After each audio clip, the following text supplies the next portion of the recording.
It looks like a car and drives like a tricycle, a child-sized version of a motorized three-wheeler vehicle popular in the early 20th century. Instead of gas, pedal power propels this replica forward. Based on actual vehicles, a wave of nostalgia has put pedal cars on the road to a comeback. An old-style pedal car is a snazzy toy with a sleek metal body and real rubber tires. Highly collectible, owning one is a trip down memory lane. Production starts with the pedal car's wood floor. The worker places a metal template on the floor under a sheet of ash plywood and transfers the two to a router table.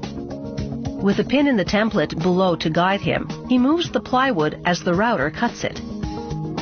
This produces a part that's the precise size and shape needed for the pedal car floor. Using the same system, he cuts a slot for the pedals and another one for the rear wheel.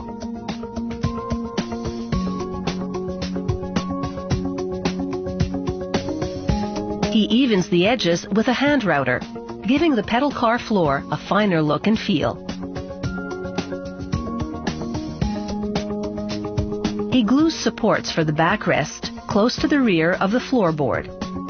He props the backrest against the supports and screws it into position. He installs the dashboard framework further towards the front. Next, they varnish the laminated ash dashboard a deep rich hue to replicate the look of the one in the original three-wheeler vehicle. And now for the body of the pedal car. A welder tacks together the two parts of the aluminum shell and seals them with a special adhesive. Then they screw the wooden framework to the aluminum body. After a thorough cleaning, they paint a primer coat onto the metal. Then it's into the paint booth for a glossy coat of automotive paint. In the meantime, the metal chassis of the pedal car comes together. A worker mounts a dummy twin engine to the front. In this pedal-powered replica, the engine's purpose is purely decorative. The headlights, though, are real. He attaches those to the chassis, complete with the hooded framework distinctive to the original full-sized three-wheeled car from a century ago.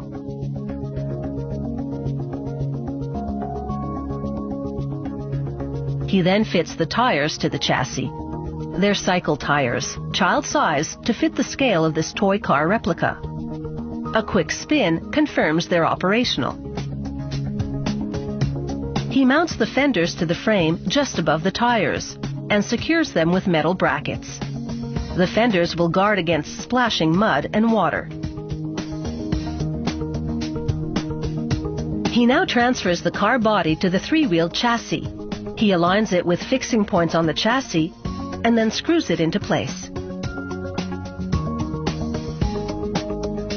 Next, he hooks up the exhaust pipe.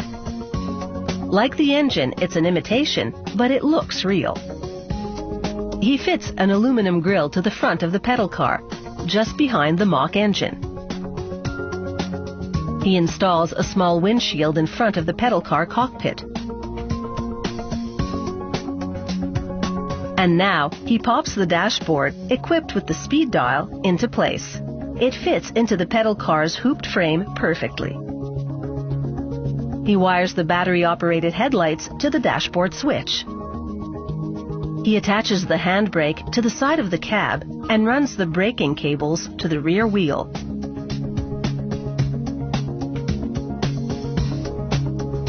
He threads the steering wheel column down through the dashboard to steering arms on the front wheel axle. He clamps it to the steering arms and makes some adjustments to precisely position the column to the shaft. He fits the padded leather seat into the cab and completes the construction of this pedal-powered replica car. It takes about 40 hours to make one of these retro toys. When it comes to the authentic touches, they've spared no expense and expended great effort.